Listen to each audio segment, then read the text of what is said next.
चुकीच्या लोकांनी त्रास दिला म्हणून चांगलं काम करणाऱ्यांनी स्वतःला संपवल्याची अनेक उदाहरणं समाजात पाहायला मिळतील. आजही आपल्या अवतीभोवती अशी काही उदाहरणं आहेत जी काही विशिष्ट प्रवृत्तींच्या त्रासाला कंटाळून हाती घेतलेलं चांगलं काम टाकून देताना दिसत आहेत. तुमच्या बाबतीत असं काही होत असेल तर तुम्ही ती चूक करू नका. कारण ज्यावेळी चुकीच्या प्रवृत्तींना कंटाळून तुम्ही हाती घेतलेला वसा, निवडलेला सत्याचा मार्ग सोडून देता, तेव्हा अप्रत्यक्षरित्या त्या कुप्रवृत्तींचा विजय होत असतो. जगद्गुरु तुकोबरायांचा एक सुंदर अभंग आहे.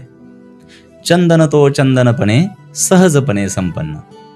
चंदन आपल्या मूळ चंदन जातीनं, त्याच्या स्वाभाविक सुगंधानं, त्याच्या गुणवत्तेनं संपन्न असतो. त्याला कोणाच्या प्रमाणपत्राची गरज नसते. उलट त्याच्या आसपास असणारे इतर साधारण वृक्षही त्याच्याकडे वेधले जातात. त्यांची चंदनाच्या सानिध्यानं मूल्यवृद्धी होत असते, असं तुकोबराय सांगतायत. खरंय, जो स्वतः शुद्ध आहे, सहज संपन्न आहे, त्याला कशाची काळजी? त्यानं अधिक क्षमतेनं काम करावं.